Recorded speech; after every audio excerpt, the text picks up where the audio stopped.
Hello, everybody. Welcome back to the FilmJunkies podcast. It's me, Dave McSweeney, and I am delighted to be joined by Sean Mac Gearailt. How are you, Sean? Brother McSweeney, delighted to be here. Love the show. Thank you for having me. How are you keeping? You good? No, I'm good. Good. How are you doing? Very good, very good. Can I just say as well before we start anything to do with film and TV, you have been in the gym for quite a bit. You look in unbelievable shape, bro. Well, my God, thanks, Dave. I see, because your Instagram stories are at the gym, I'd say, every 2 or 3 days. Well, honestly. I was certainly about 5-6 weeks back, but then never get into a wheelie bin unsupported because you never know what might happen. You could fracture your elbow, which I sadly did. That was my fault. And now you know. Yeah, now you know. Well, there you go. Okay, that's the I appreciate the compliment. Thanks, Dave. It's actually become a bit of a new passion. Yeah. Yeah. It's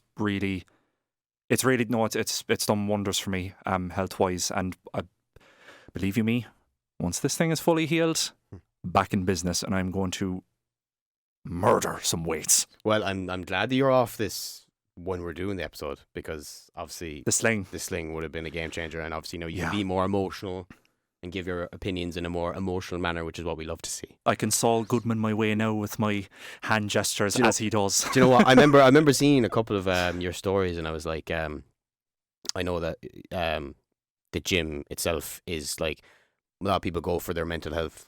I remember you'd always tell me about one things you want to talk about was like the actors' kind of well-being, and like kind of, I suppose the mental side is one thing, but even in the physical way, like being in the gym and looking after that side of yourself is just important. And I'm just saying as actors and even as creatives, but in every way of life. And that's I seen you doing that, and I was like, you know what, that's a fairly good idea. So I started going back running, and I injured myself. Yeah, there you go. Oh, you injured yourself? Did you? We're both injured. So there you go. At least there's that, bro. Right. But anyway, films and movies. Now, there's a couple of things. Obviously, it's been a mad summer. So the 3 things that it's definitely going to happen today is Don't Worry, Darling. We've both seen it at this point. We have. Conversation with Friends. Mm-hmm. You know Alison Oliver. I do. You want to touch on that? And Hugh Jackman is back in Deadpool 3. He's coming back as Wolverine. There's some mixed feelings, I won't lie. And I say mixed feelings not just from me and you, but anywhere on social media. People are kind of like, Logan was so good. It was such like one of the best send-offs you get it for any superhero film. But people are also like, it's a Ryan Reynolds, Kevin Feige, the two of them are coming together to bring this character back. And like, it's very mixed. So we'll touch on that. But don't worry, darling. So first of all, thanks to Warner Brothers and IFTA. I got to see it early, which was great. One of the most bougie premieres I've ever been to. I felt underdressed. God almighty. The amount of people dressed in suits and dresses, and I just rocked up. I got the air coach from Cork to Dublin. Got a bit of food, went to the lighthouse, got greeted and stuff, and I walked in and I was like, oh my God, I feel like I'm at someone's debs. So, well, good on you, sure. Yeah, I mean, it was great fun, because I've been to these premieres before, but like it was during lockdown, so it's a bit like restricted, and masks and distancing, and then it's still fun, but it was nowhere premiere as this one. I remember going into the cinema, I was a bit tipsy now, I won't lie. There was champagne, and I sat in my seat, I was like, whoa. But yeah, the movie itself. I'm going to let you, I'll tell you, as an overall, I'll let you start. What did you make of it as an overall? I suppose, where do we start? Are we going to talk about the elephant in the room, the whole controversy surrounding it, or the movie itself? We'll go with the movie first, because I think that's essentially why the movie was made, because, it's a movie, it's not about creating drama. So in that case, we'll go with the movie first. In that case, like, I could sum it up in one word, and that's okay. Very much so. Equally balanced in terms of its pros and cons. The biggest thing that I took away from it anyway, excuse me, well, here's the thing. You put Florence Pugh in any movie, I will gush over that woman all the time. She is so good, and Don't Worry, Darling's no different. The other big thing was, I do want to see more from Olivia Wilde as a director. I don't know if enough people know about this, but the movie she made before Don't Worry, Darling, Booksmart, her directorial debut, is a great movie. I love that movie. It's so funny. It's such a fresh idea and such a fresh take on high school students. And weirdly, it was kind of relatable where I was concerned, personally anyway. And she just did a great job with pacing, great job with atmosphere. There were some visuals, some dreamlike moments in that, like that were like very individualized. And Don't Worry, Darling wasn't any different where that was concerned in terms of composition and atmosphere. It was all over it. There's just moments of that surrealism there. Like, I mean, like the whole the imagery, like in black and white, with the dancers kind of forming like a circle and making sort of weird waves. Like, I loved that. Yeah. Like I loved when it kind of delved into that stuff. And I think the premise. Here's the thing, like the premise, I feel like I've seen it done before, and way better. I feel like The Truman Show. Yeah, Truman Show is a good example. Well, yeah. I mean, the Truman. It was definitely more Dolly than the Truman Show. Yeah, it's a lot darker, which means I kind of, my parents asked me about it, and I was like, it's like the Truman Show meets Get Out. So it's that's like pretty good. It's like there's a much darker side, and I found it strange how what's Florence Pugh's character? Alice, yeah, is the only one to notice. We can do spoilers because the movie's been out for like a week. Yeah, and we've both seen it. That the fact that the whole thing is a simulation. Elaine hasn't seen it. Oh God. Okay, so we'll just keep going. Keep going. The simulation. The fact that she's the only person or woman to notice it is a bit strange to me. And I think obviously in the film, like she notices another girl who's kind of having a bit of a tough time mentally to adjust to the whole thing. Yeah. But you think you don't, it's surely she thinks the same thing as Alice. Yeah. So I'm like, I was watching that thinking, okay, surely she's not the only one that sees what's going on here. But the whole film as itself, I was never once bored. I thought the whole film was quite enjoyable, every scene. There was good chemistry between everybody. Between Olivia Wilde and Florence Pugh, funnily enough, I thought had the best scenes. Yeah. There's a scene where Olivia Wilde breaks down, who she actually knew as well, but didn't tell Alice. There's a great scene between the two of them where Olivia Wilde actually looks like she's about to lose it, and Florence Pugh is in tears. Florence Pugh is very good at just making me stressed, because like I just see her face and the emotion just pours out of her, and I just get the same in the cinema. I was feeling the exact same thing. Every scene she was freaking out, any scene she was unsure of something, you feel it. And she's on, like she's on it every minute, every second she's on screen, she's on it. Like it's the case with everything that I've seen her in. It's just there's just such a wonderful consistency there. Yeah, and we need more of that. Yeah, you know. I mean, I'm looking forward now to Oppenheimer. She's in that. Yeah, she's been cast in Dune 2 as well. That's right. So like, you know, the sky's the limit for her. Yeah, and I just think she's in a league of her own. I think completely. She's one of those actors who you just those top tier. When you know how you work best, she knows how she works best, and she does it, and she kills it at everything. I watched Macbeth as well, that she's in. Florence Pugh. Macbeth? Was it Macbeth? Yeah, I think it was. There was a couple. I was watching a compilation because after Don't Worry, Darling, I was on the air coach home, and I was so fascinated by her. And Wait, it was that was the Anthony Hopkins King Lear, was it? Did she play Cordelia, if I'm not mistaken? It could have. It was a It was a I was watching a compilation of all of her best stuff. This was the thing, and it was after the Don't Worry, Darling. I was on the air coach home, and I was so fascinated by her. And I saw different clips from different stuff. Like she's been in TV shows from years ago. Like she's been acting since she was like 17. But there was a scene in that film. Now I think it could have been called something different. I'm not sure, but I was just blown away. Like just the emotion on her face. Apparently, there's a thing going around as well that she does like the same pout in every film. It's funny. Like she does like anytime she's like stressed, she'll do the same like baby pout in every film, no matter what character she's playing. She'll do the same face. Yeah, it's funny. But I never noticed. It's like her little trademark. Yeah, it's like Florence Pugh's trademark in every character she plays. It was kind of funny. Yeah, because I know all these big actors do similar things that all the audiences love, and they think it's their character. But if you actually look back on their filmography, it's like they do these in a lot of different things. It's funny, but I was blown away by her. Harry Styles. Do you know what? I thought he was okay. He did. I was like, I think has he studied acting before? Well, has he trained as an actor? Well, I suppose asking you audience, I don't know. Like I've done so.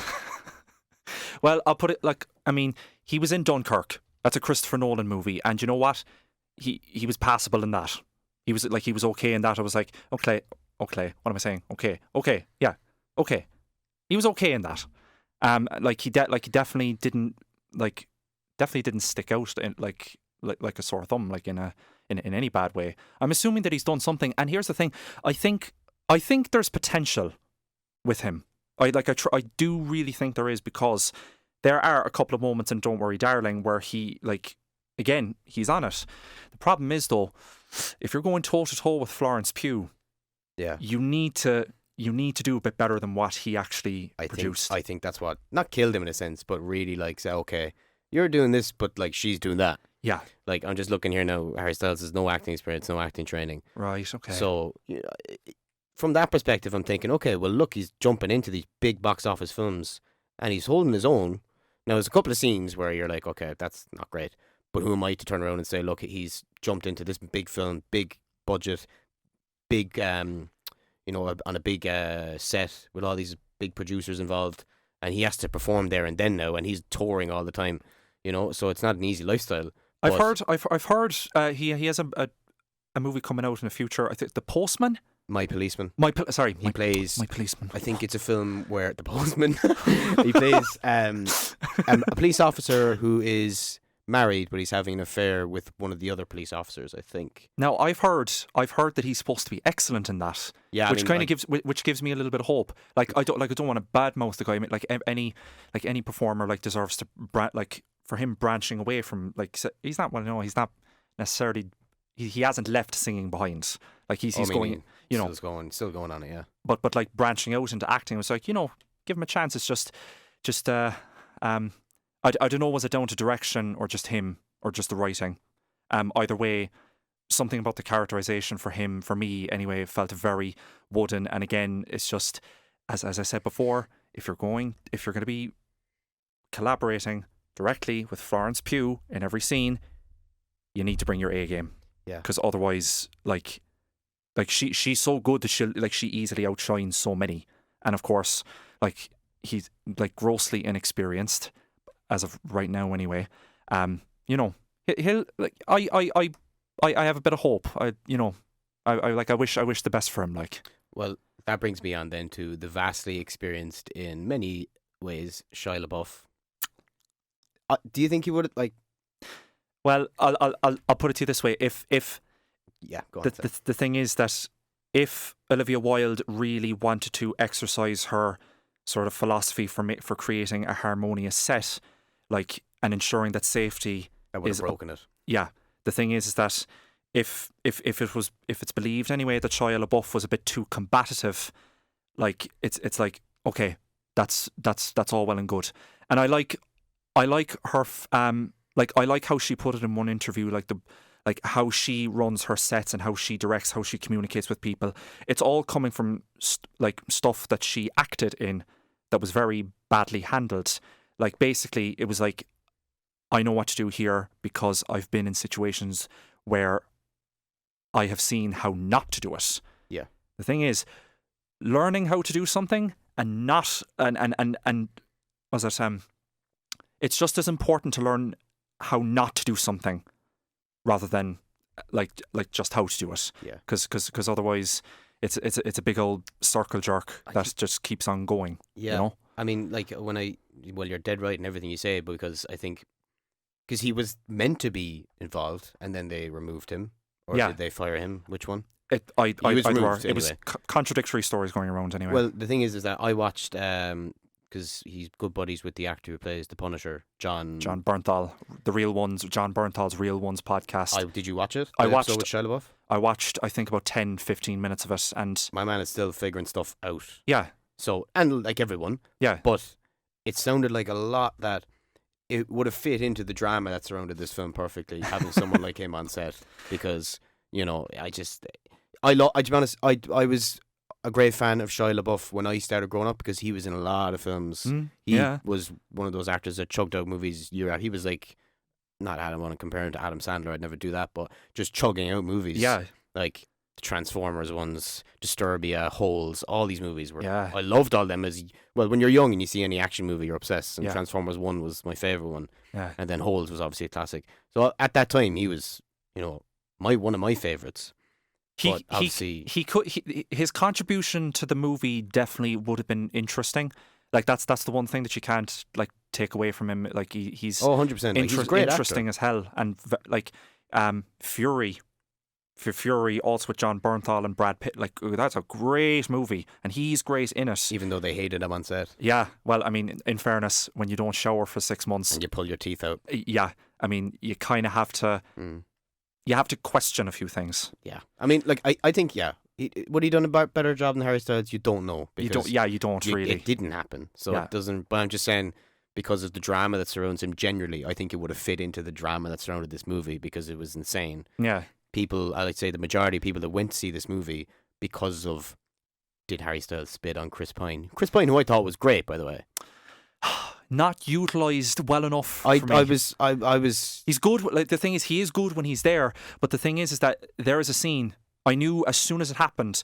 There's a change in dynamic between him and Alice, Florence Pugh's character, where he mentions something like basically gaslighting a whole room of people into thinking that she slept with him.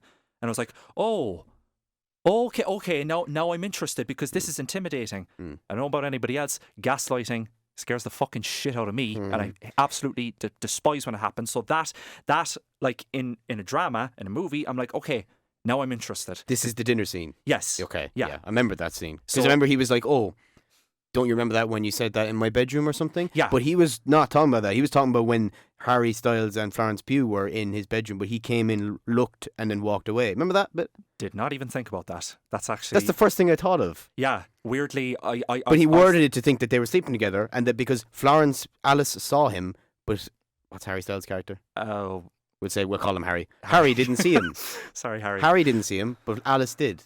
So he knew he could bring that up and think that they were sleeping together. And then obviously Harry flipped and went mad. He still sold a fiction to a group of people. Yeah, I thought he was amazing. And I know he was based off Jordan Peterson, apparently, which has come out the last few days. And Jordan Peterson did an interview. And this movie just does... Olivia Wilde... Did she do the interview after the movie came out?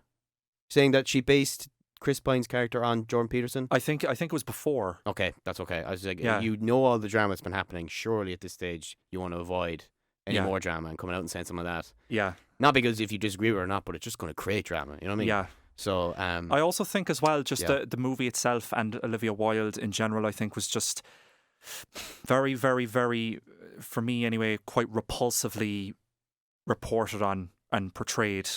To me, it just kind of seemed as if a whole bunch of media outlets just got bored and they decided to just go attack a movie. Yeah. And for some reason it had to be this one. And a lot of the controversy surrounding it seems heavily manufactured. Some report came out last week, at the time of recording anyway, of there being a screaming match between Florence Pugh and Olivia Wilde, and the cinematographer said that had completely refuted that. Yeah. And as well as a whole crew of the crew of the movie basically said no, that didn't happen. You said that, yeah, I remember, because I've read the same thing about the cast and crew came out and said what you've been hearing is not true. Like, again, Olivia Wilde likes to create harmony on sets. Like any director should be creating some fundamentally entrenched sense of harmony on set. Like otherwise, it's going to fall apart because you need the morale to be good. You need the safety of everyone to be good, or not good, just top. It needs to be airtight. Yeah. But like in this case, I mean, it seems like she's doing that, and an okay movie came out of it. I mean, does it have its problems? Yes. Yeah, absolutely it does. But I mean, you can't deny that there's a vision behind it. Yeah, I did enjoy it, to be fair. And Yeah. to be fair, I think what helped was the cinema I saw it in. Actually, there was great audio behind it. The speakers were very good. There was a couple of scenes where they had a certain kind of music where it was people like breathing quite in and out heavily. Oh quickly. yeah, love that. Love And the soundtrack. In any scene where Alice was either freaking out or having a meltdown, that was coming in at a steady pace. Yeah. And as soon as you hit the level of absolute freak out, it was in your ear ringing. Yeah. And again, when you're hearing that and seeing her, you're basically with me in the movie. Yeah. Because you just you can feel and hear everything. My frustration with Chris Pine, the reason why I brought that bedroom scene up is because if he's supposed to be the villain of the thing, that's the only time where you actually get to see him really pose any kind of... You don't know what he's like outside the simulation, kind of, or you mean Yeah. just as a character? Yeah, just as a character. And him and Gemma Chan, I'm a big fan of as well. She's in my favourite. She's hardly in the movie. Yeah, and a big fan of hers because she's in my favourite TV show of all time, which is AMC's Humans, for anybody wondering. She's unbelievable in that. Give her great material and she I will think she's absolutely... in Madam Web as well. Is she Madam Web as well? I think I read that, yeah. Well, she's in Eternals anyway, so that's Marvel covered on her end Yeah. anyway. Like, this is Sony, but yeah, I know what you mean. But yeah. her... She is good though, and yeah, I was disappointed. I was like, maybe 4 scenes, 5 scenes. I was like, and it's no dialogue, most of it. and like a lot of the time, I didn't know what it was. Like the movie itself, I think that like my biggest issue was that you were kept in the dark around a lot of what was happening, and not in a way that seemed enjoyable, because I was more confused than I was scared of what was happening, like trying to feel Alice's plight.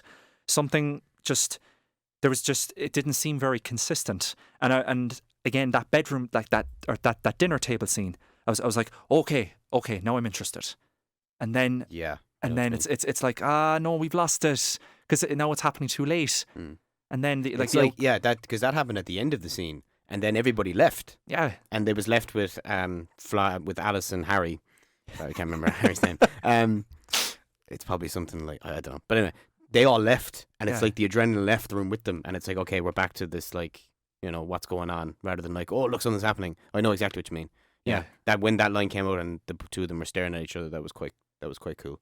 But I think, all in all, it is a good movie. Yeah, it is. Like, I definitely see it again, and obviously I got to see it, you know, in a very special way, which was nice. And after all the drama, it was nice to see a movie come out of it, because there's nothing worse than seeing all this hype and drama about a movie, and then you go see it and it's crap. Yeah, that's the worst that would have been thing. heartbreaking. So it's right, like, you know, it just shows you why the drama was there, to sell the tickets. But yeah. no, I think Don't Worry Darling's definitely a good film. Definitely worth seeing. It's been out for a week, so go get it if you haven't. Now, that's that one ticked. Next thing is an actress that you know of, which I think is quite cool, and a TV show that I actually auditioned for, which was funny. Really? Conversations with Friends. Yeah, Conversations with Friends, yeah. You've seen the whole thing. I have. Did a review on it. I have, yeah. I've seen the majority. I haven't seen the full thing. Yeah. But I watched it based, obviously, on a Cork actress like Alison Oliver getting the role. Absolutely. Knowing Lenny Abramson's stuff, having seen Normal People, and Sally Rooney's books are top notch. I read the book before. Really? Yeah. I read it for the audition. Of course, yeah. I remember Alex Murphy, they gave it to Alex Murphy, and I remember Alex Murphy's first scene is word for word the dialogue they gave me to audition for. Really? And I was like, what? It was pretty cool. It was the scene where she starts working for the journalist company. Yes. And Alex is like just a friend in work. Philip is the name of his character. Yes, it is. It was a different name in the book. I remember noting that down. Really? But I read that. As soon as I got the casting come in, I went to the Easton's in Mahon Point, bought the book, read the whole thing in Mahon Point on the day. Really? Went home, did the tape. My man's doing his homework here. Hell yeah. I was like, if I'm going to do this, I'm not going to be okay. I had 2 weeks to do it, and I was like, okay, I'll just push it away till the very end, think about it, and go for a walk and think about it, and then maybe go for, let it settle for a bit and then think about it more. I'm like, the more you think about it, the less instinctive it becomes. So I just read the book, and I was like, I'm fresh out of the story now. And I did the audition, and you know what? I should not have been in the bracket, but I was. This was back in September, October of 2020. I think they were shooting 2021, the summer of 2021. I think, I'm not too sure now. But and I auditioned for it, and obviously he gave it to Alex, who, he's a banker. Yeah. And I seen him on screen, and it was just cool to know that I was involved for a role like that. It was cool, and he did a great job. Alex did a really nice job with it, in fairness. Hard worker. Another Cork actor as well. Absolutely. In a big TV show like that. Yeah. Because Alison's obviously from Cork as well. Yeah. But yeah, the show itself, I mean, it's shot beautifully, as you'd expect with someone like Lenny Abrahamson. Yeah. Really lovely, clean aesthetic. I like the way as well that obviously Normal People was good, but it was like Trinity Dublin. This was like, you got to see a lot of the Dart out to Bray. There was some stuff like Monkstown. There was, I think, Frances's character. Where does she live in the story? It's like west of Ireland. Can't remember. I think so. I can't. But there's some scenes where she's out by her house and it looks quite nice, and scenes between her and Tommy Tiernan. I didn't expect to see Tommy Tiernan there. He rocked up on my screen. I was like, whoa, what? Yeah. Very strange. They were good. But Yeah, I thought I quite liked the show. I think I enjoyed it too. I think Sally Rooney's stories are a banker. I've only read 3 of her stories, or 3 of her books. Yeah. I read Normal People after the TV show came out. Yeah. It's amazing how Normal People just became an internet star. It was just on a necklace. Just during lockdown. Oh yeah, it was Paul Mescal's thing. His chain. His chain. It was being sold for a certain amount of price at a certain time. I was like, whoa. Yeah. Okay, like it's one of my favorite shows that I've seen in the last 5 years. But I mean, I wouldn't be talking about the chain. Yeah, people went crazy. I remember. But My sister included. She told me about this. She was like, "Paul Michael Shane is it's on sale for this month," and I was Yeah. like, "Well, you going to buy it?" And I don't think she did. but If she did, she'd probably be wearing it. But yeah, where conversations with friends is concerned anyway. I'll tell you this now. It's been just about over 5 years now since I last saw Alison in person.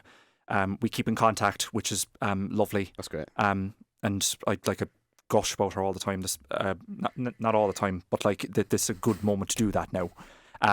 She is a stunning performer and an even better person. My very first musical theatre production in the Granary Theatre was Dogfight. We both did that, and like we had an absolute blast doing that. Yeah, and when I found out that she got Conversations with Friends, I had to take a minute to register that a decent, good, talented, heartfelt individual like Alison is being recognised. Yeah. And if I'm not mistaken, she got the part, I think, when literally as soon as she finished in the Lear as well. Like, which is, very lucky, but at the same time, like You're straight into it. Yeah, straight there. And now I'm what her next movie I seen on her IMDb, she's in a cast with like Rosamund Pike and Richard E. Grant, and I'm like, that's pretty big. Yeah. Jeez. I'm like, go on, Alison. Yeah. Yeah, see, I would have never met her, but I mean, there was a girl in my acting course who said that she met her 3 days after she was cast, and she was just congratulating her. And I was like, Cork is tiny, man. It's actually so small. And even people up in Dublin studying acting and they get these big roles, always know someone. It's crazy. And I'll tell you now as well, if you see any of the interviews that she did for Conversations with Friends, she comes across very warm, very accommodating. She's like that in real life, pretty much. Nice. So it's just a decent human being who is so talented. Like, she's ridiculously talented, and she's getting recognised, and that's lovely. It's really, really lovely. That's great. Yeah, and the show itself, I mean, it was pretty good. Like I didn't love everything about it, and there were definitely times where I felt like she actually could have been better served, because sometimes Frances as a character weirdly kind of at times came across as a bit too much of a deer in the headlights, which is I know it's a bit harsh of me to say no after praising Alison. Here's the so real much. review coming now, Alison. This is what's really coming. No, like obviously, like I kept up with the rest of the show because I had to. That's my friend that's involved. Of course, no matter what, like Conversations with a Friend. Yeah, Sorry, it's an awful joke. Cut that out, Cian. You can bleep that or something. Shamelessly biased, basically. But no, at the same time, I'm pretty fair anyway. Like I try to be as fair as I can, as do we all anyway. But like when we're kind of critiquing this stuff, it's just yeah, I mean, it's important to be though. Yeah. Yeah. But it's important to recognise that she's putting in a big effort into something that it's her first spring into. Like you said, she came straight from the Lear to that. Yeah. It's not easy. Yeah. No, it's not. And in fairness, she did like it's not like something. Sorry, I say it's not easy. It's not like something she didn't want to do. Yeah. But it's still a big commitment. So you can only admire that too. As her first role coming out of college. Yeah. And crazy. And the thing that I'm happiest about is that, like, clearly, if her next movie is anything to go by, like, she's getting recognised again. So she auditioned for Conversations with Friends. She rightly got recognised. She does the show, and now she's getting recognised again. And it's gonna. My hope anyway is that it would just keep going and going and going, because she's not a star in the making. She is a star, and it's pretty much as simple as that. You have her working on anything with you, be it,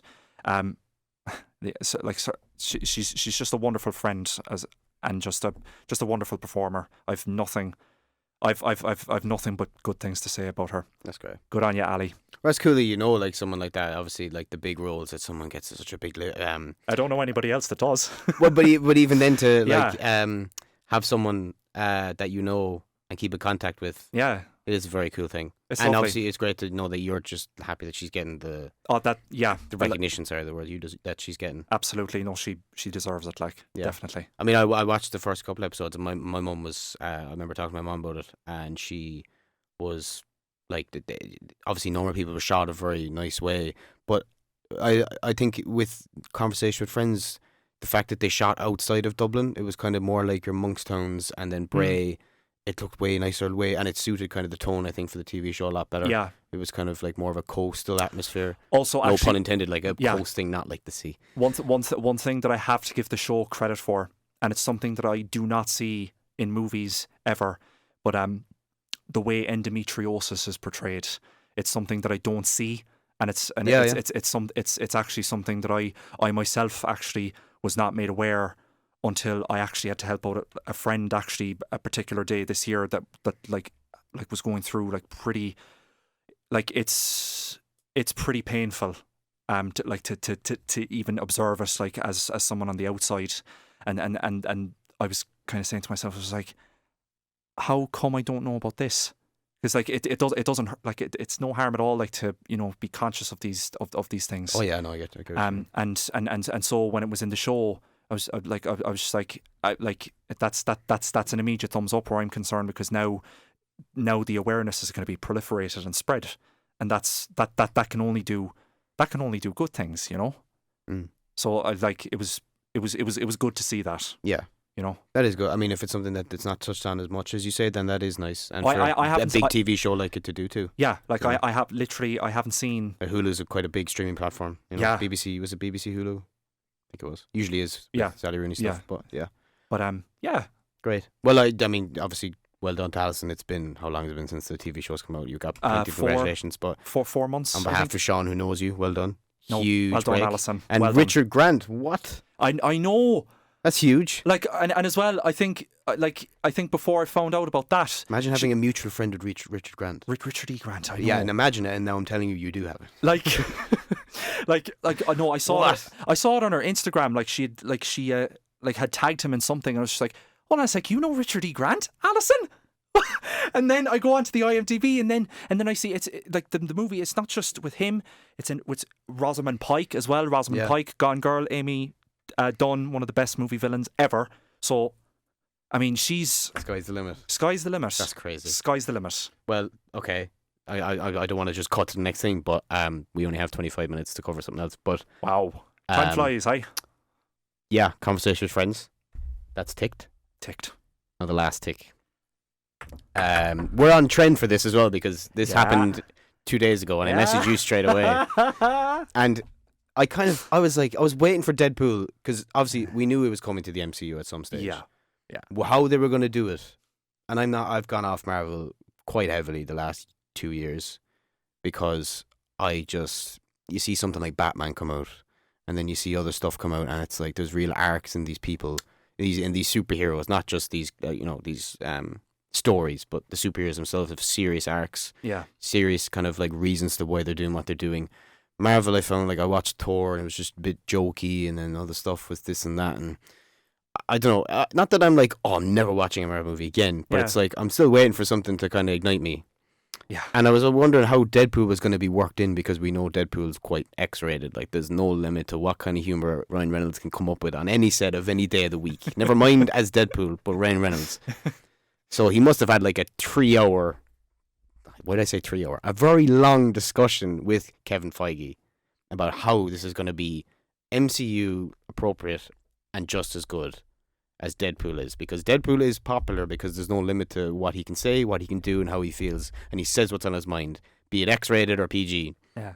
So I'm kind of sitting there thinking, okay, well, if he's being welcomed into the MCU, first of all, it's great. Kevin Feige's, licking his lips at that one. So is Ryan Reynolds, even though he has enough stuff to worry about with money. Yeah. But now, Hugh Jackman is coming back as Wolverine. And I'm sitting here thinking, Logan was such a good send-off, and one of the best superhero characters, and he's coming back into Deadpool, and Deadpool's going into the MCU, and I'm thinking, this movie better not be anything like your jokey, laughy, kind of like taking the piss, sarcastic, like Wolverine comes into a serious moment and then it's brushed off with something sarcastic at the end. I'm like, I really hope I can't wait to see Hugh Jackman back physically as Wolverine. It's going to be very cool to go into cinema and see him like that. But I'm just a bit worried. But I'm also finding it hard to not trust Kevin Feige and Ryan Reynolds. Yeah. Because Ryan Reynolds pulls it off majority of the time. Yeah. But I'm just thinking, except for Green Lantern. Yeah. But you know, I'm very cautious with it because I feel like Deadpool is so X-rated, which is why he's so popular. He can say anything, And I mean, and Marvel is not that. like, They might say shit a few times, and then they might have to pay a couple of grand at the end of the year to pay it off. But you know, Deadpool could do anything, man. Yeah, and I pretty much echo all those sentiments entirely. If anybody was to come up to me and ask me now what, in my opinion, the greatest comic book movie of all time is, okay, it's not The Dark Knight, it's Logan. Okay, that's Clint Eastwood's Unforgiven done in the style of a comic book movie, and it is so devastating and so powerful, and there's nothing else like it. That level of stakes that I always constantly talk about in my hashtag assessment on Instagram that I'm constantly looking for. The famous hashtag assessment on Instagram. Oh, I know. I'm always looking for, like, I need something of consequence, of stakes. Again, as you said, Marvel has been lacking a lot of that.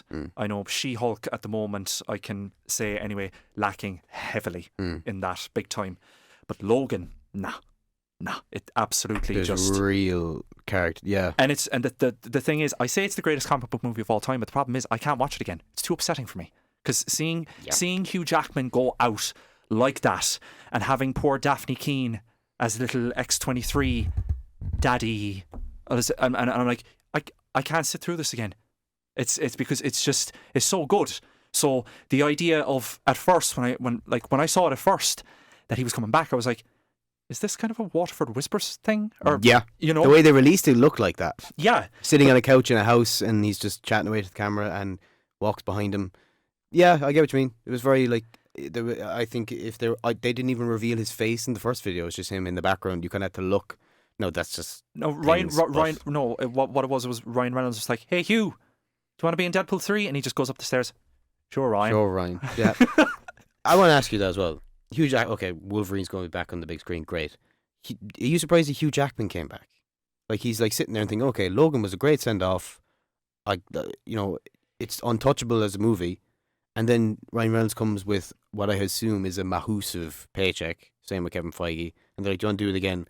And it's like, you jumped at it? Or was there a bit of like... Now, here's the thing. Hugh Jackman did say, actually, in the past, he has said this, that if he was going to come back as Wolverine, if he was going to come back as Logan, that it would involve the MCU. So sure enough, the fact that Deadpool is coming into the MCU, which, as far as I know, Ryan Reynolds has I believe said that like the core of Deadpool is not going to be ruined by Disney, which I hope is true. But we shall see. Knock jokes. Yeah. Rather than other jokes. Yeah. A lot of less gore too, because those Deadpool movies, you can see anything blow up. Yeah. You know? Yeah. So yeah. I know what you mean, but yeah, go on. Weirdly, my favourite joke from any of the Deadpool movies is just one very quick exchange of get down in your head and put your hands behind your knees. I remember that line, but I can't remember from Deadpool, what's the context. From Deadpool 2 when he's trying to reason with the kid. At the start. Oh my God. That I don't know why that sent me into a howl, but it did. I just love that. Just very quickly, a crap sentence that does not make any sense. Get down in your head and put your hands behind. Who says that? They reference. Do you know what it is as well? They reference Thanos and everything in Deadpool 2. Yeah. There's a line where he's like in Josh the jail. Brolin. Yeah. They reference. They're in the jail cell. And he's on about like, oh, the kid is like, can you get us out of here? And he's like, no, I've got no powers. Give me a bow and arrow and basically Hawkeye.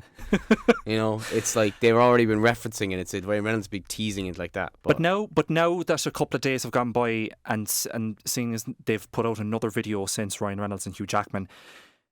Now, they did say, we're not touching Logan. That's great, except there's one problem with that argument. Hugh Jackman, he's there. You brought him back. But I mean, like you could argue, you could make that argument, but at the same time, having thought about it, I'm actually I kind of relinquished that sensitive hold of Logan, because Ryan Reynolds and Hugh Jackman get to have a little bit of fun, and I'm like, okay, you can have you know what? Why not? That's why I'm frustrated as to why I'm being cautious about this. Is because there's two great actors together to make a movie. Yeah. Two great characters too. Yeah. But somehow I'm still here thinking, oh, please don't fuck this up.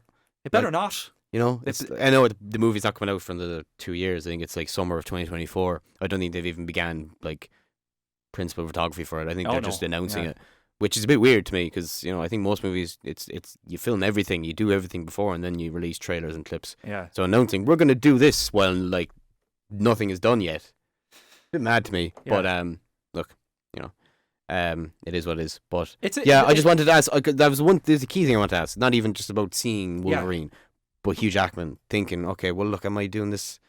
Obviously, you're saying sorry that he has previously said that it would be MCU related if he did come back. Yeah. They've got multiversal travel here and there That's the now, so they thing. can do Yeah. whatever they want. They broke that seal in Endgame, so they're like, okay, me and you could be in a bloody Avengers movie next week. Yeah. We could just have to go to the right place. Yeah. And they can go anywhere they want, they can do what they want, so they could bring back anybody, like no matter any comic book film. They brought back Tobey Maguire and Andrew Garfield for a movie, not even Yeah. Marvel related, so they can do anything. But Who would you, Dave? Who would you? That's me. Who would you cast, David McSweeney, as? Who would you cast as the new Logan?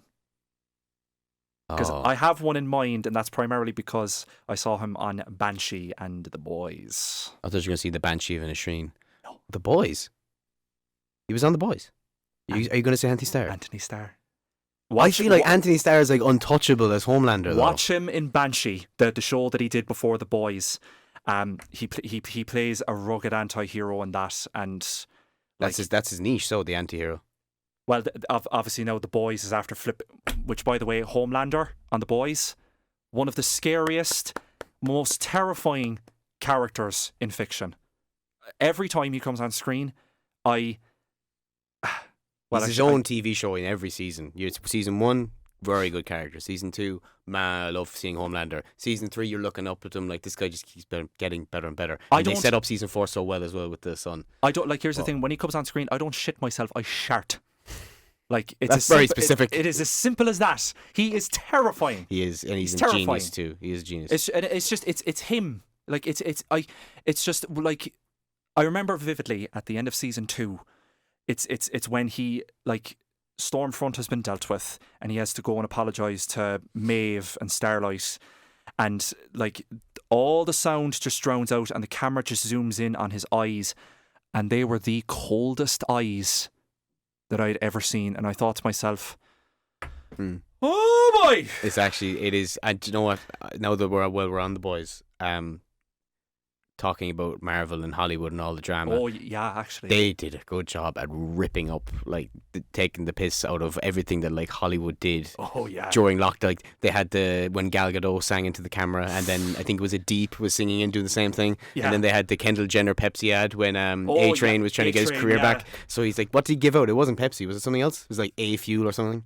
Something along the lines. I just thought it was so funny. Like it was just because nobody would really do that. Like they might reference it in a TV show, but no one would actively recreate what they were doing. That was so embarrassing, or like for all these actors involved. Like I mean, it's a funny. It's amazing what the show is able to do, and it's so fresh. You have Homelander, who's like the mirror evil version, like of Superman, and then well, my favorite aspect about season 3 was currently the voice of Batman in animation. That's Jensen Ackles, a Soldier Boy. Yeah. He was phenomenal. It was so fun. What? Oh my god! There's just 1 or 2 line deliveries that he had in that. Huey said something to him. I think it was in this. Huey says a lot of dumb shit though, especially in the third season. He clapped back. In this, what was it, the 6th or 7th episode? Huey said something. He said, "Should you stop smoking that weed?" And he said, "And you can go gargle my ball sack." Oh. I know it's his voice. Anybody could say that, but it was the deepness and I know what you mean. Oh my god, he's such a horrible fucking human being, that character. Like, but I mean, like Ackles like just made it funny, and just kind of he just owned it. Like he was intimidating. Yeah, but you're so sorry. Going back to what you're saying, you think Anthony Starr as a modern day Logan? I think so. I think like, instead of. That being said, I'll tell you who else he'd be perfect to play. Eobard Thawne for the Flash. He'd be unbelievable. Yeah, I mean anybody, but what's going on with the Flash at the moment? I haven't even been following what's going on there. All I know is that Ezra Miller's in a deep shit all the time, and then it's like week by week. It's like Ezra Miller's in bad situation, and week is another bad situation. They are actively working on repairing the damage as far as I. I'm gutted because screw him. Michael Keaton's Batman's in that movie. Yeah, and then of course, speaking of Michael Keaton, we also have the Batgirl cancellation, which I am a bit frustrated over. Which brings me on to Brendan Fraser, which you didn't get to see him. Which brings me on to Venice Film Festival, where he got a standing ovation for The Whale. Now that's a movie that everybody needs to see this Christmas. It's coming out in December. That movie looks. Have you seen the play? I read the play. No, I haven't actually. No. Him and Sadie Sink. Sadie Sink, Stranger Things, awesome. She's amazing. But like, I know that the two of them, and I'm so happy to see Brendan Fraser back too. Yeah. But I think Darren Aronofsky. He spent 10 years casting this movie. 10 years. And I think it was 2 years ago he saw Brendan Fraser in. It wasn't Batgirl, obviously. I think it was something else. But he said, "Okay, bang, there you go," for his main role. And the story follows. I think it's like if it was Doom Patrol that Aronofsky saw him on, I wouldn't be surprised. By the way, folks, DC's Doom Patrol, please watch it. It was a DC show. Brendan Fraser as Clifford Steele, Robot Man. He's working with a big ass robot helmet, and it's just his voice. And you have a couple of flashbacks with him. Okay, maybe it wasn't him because he said he saw him physically, and if he's a big robot helmet on that show, I don't think he would have looked at that and said, "Yeah, that's the guy to play me in The Whale." Well, regardless, I had to plug Doom Patrol because Doom Patrol is one of my favourite TV shows at the moment, and he's incredible in it. But don't worry, darling, in Doom Patrol. There you go. But no, I'll tell you something. That was That was wonderful to see. Yeah. The ovation that he got in the Venice Film Festival. It was and just the videos that you see of interactions that he has with fans. I mean, you don't know what else to say other than there's actors or people who do that. It's like, for PR. It's like, they've got fans. Go over, say hi to the fans, sign autographs. I love you so much. Brendan Fraser goes out of the car, and he is the exact person who was still in that car and goes home that night. He's the same person. It's just it's so overwhelming for him as well because he's been out of the game for so long. Yeah, that was because of the drafted away. That was because of all the injuries he sustained during the Mummy movies. Yeah, he got badly messed up in those, and he took a while out. I think he's in Scorsese's new movie too. Is he? Yeah, I think he's working on that too. I gotta look that up anyway. I can't remember the name. Something of the Flower Moon. Can't remember the name of the film. Killers of the Flower Moon. Am I getting that wrong? I think it's that. It's DiCaprio as well, isn't it? Yeah. Well, he's in that. I know. He said that in an interview. But The Whale, I've seen so much about it, and I've seen reviews, and it looks critically acclaimed. Knowing that it's Darren Aronofsky, Brendan Fraser, Sadie Sink, and then there's another actor in it who I've seen in something before. I thought he was quite good. I can't remember the name now, but I know Sadie Sink plays his daughter in it, and it's basically the story that follows of a college lecturer who works at home, and he's quite a heavy dude, gained a lot of weight after he moved home because his boyfriend broke up with him, and he went into trauma or something and couldn't deal with it, and he struggles to kind of reignite the relationship with his daughter. The movie's called The Whale because I think it's something to do with Roald Dahl. I think. Okay. One of his stories is called The Whale, and I think in the film, Brendan Fraser's character's favorite story is The Whale, and there's like a poster in the room. Because I've watched and read plays of it, and the one play I have seen, I had to watch online, which kind of sucked. I hate watching plays online, on YouTube. Yeah. But there's every single play I watched, there was a poster of The Whale. On the set. So I'm assuming that's why it's called The Whale. Well, Mother, Aronofsky's last movie, that was one of my favourite movies that came out that year. Anyway, I remember it was insane. But then again, Requiem for a Dream, that's another absolute bomber of a movie. And it's just that with Aronofsky, his vision generally very uncompromising and quite explicit, and you very much experiential. You're almost kind of sort of, as a viewer, or for me anyway, like whenever I watch his stuff anyway, it's very you feel like you're there. Yeah. And that's because he creates this terrifying intimacy with the cinematography and composition in general. With Mother, I definitely felt that with Mother. I remember seeing that. Jennifer Lawrence was traumatized after that movie. Oh, well, because of how it was dealt, but because the character and the way the film was made. Oh yeah. Nothing bad was. I don't think. Not that I know of. She was treated badly on set. It was just the story. So got to her. Just give you an idea of even the actors like that are feeling that. Yeah, but I mean, with this reigniting Brendan Fraser's stardom, that would be amazing. Yeah, hugely. I think he's tipped for an Oscar. Imagine. So is Florence Pugh, which I understand. Yeah. Given how good she was. And I know we got onto Brendan Fraser because of Batgirl. Yeah.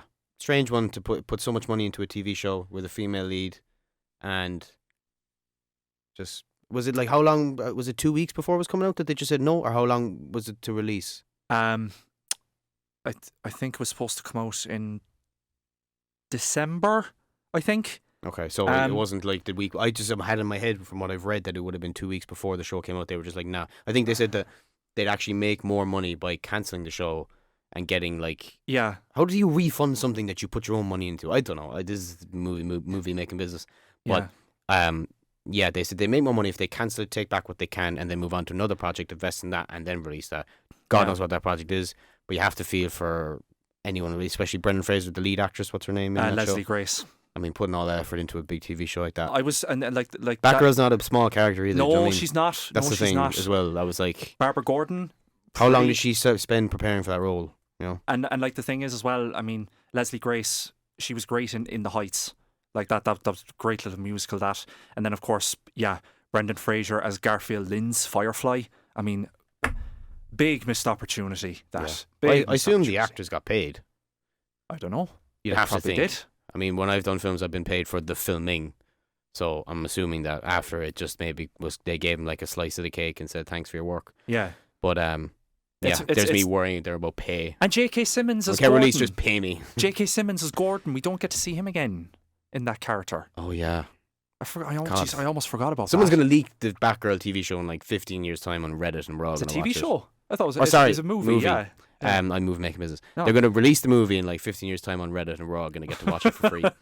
That's usually how these things works. No, I get what you mean. I mean, like, because we're talking about the Brendan Fraser comeback, and it seems like he's got a lot of stuff coming as well. Like, obviously, you said a DC TV show, did you? The fourth season of Doom Patrol. Doom Patrol. You got DiCaprio and Scorsese's movie Killers of the Flower Moon. I might not get that right, but yeah, that movie. And then you've got The Whale, and then it's great to see him back, I think. Yeah. Because I remember Journey to the Center of the Earth. Yeah. That movie. I remember that movie and thinking, I loved it back then. Yeah. If you watch it back now, it's like, okay. I'll tell you what I watched quite a bit when I was younger. George of the Jungle. Yeah. There you go. I didn't even have to guess that. I was like, I knew that was coming. Why didn't you come dressed as George of the Jungle today? I could have guessed. Why not? That's why you were late. You were inside getting dressed. Anyway. Yeah. That's very funny. No, I think, George of the Jungle, and there was a couple, obviously, the Mummy movies stand out. Yeah. Which at the time, the Mummy movies were like, your big Chris Nolan standard of a film, even for CGI. Like, you would have seen, like, back then, the CGI would have been crazy good. Even for that time, it still looks quite good. Well, The Mummy Returns, where the Rock's the Scorpion King is concerned, that has aged pretty badly. Yeah, I mean, but I remember watching those, thinking like. But I mean, they're good entertainment. Them good fun. Yeah, I missed them. I miss Brendan Fraser, and I think for you always wonder is when somebody like that disappears off the grid as quickly and as quietly as that. You never think well, where's he been? Yeah. It's only when you come back you're like, where's he been? So Chris Nolan. This thought popped into my head. We're gonna spend the last 2 minutes of this. Chris Nolan hasn't directed a James Bond movie. Yeah, he hasn't. Do you think he'd be a good James Bond director? I think it seems a bit too obvious, doesn't it? Yeah, that's why I like it though. Yeah. Do you know what I mean? Isn't it obvious to bring Hugh Jackman back in Deadpool? Yeah. But then I hear I am being cautious about it. Am I just second guessing myself? Maybe. I think I am. Maybe. I only thought of it the other day because I was like, they're casting for the new James Bond. Well, in fairness, no, Chris Nolan was very, like, I know that James Bond was a 007 big inspiration of his, like, in terms of how he makes movies. And you can see that in Inception, you can see that in Tenet, you can see that. You can't see much in Tenet. It's more like. Yeah, pretty much. Inception, it's like, this is what's happening. And here's what's going to happen. Okay, cool. Now, I don't understand it, but at least you told me. Tenet's like, they push you into a ball pit and they take you out after 2 hours and you're like, how'd you get on? I'm like, I couldn't see. I didn't know what was happening. Yeah. Who's that? Who's this? Yeah. But yeah, I paid €14. So there you go. Here's your money, to Chris Nolan. I do you know what? The thing is, I like Tenet, but I was just so confused. Yeah. Like, the acting was amazing. And I'll tell you the cinematography was unbelievable. But I was like. The reverse fight scenes, I mean. Yeah. I can't. Where else has that been done? Yeah, I think Chris Nolan came out and he said, like, you know what? After like close consideration, I think we've realized that on set we were just kind of like,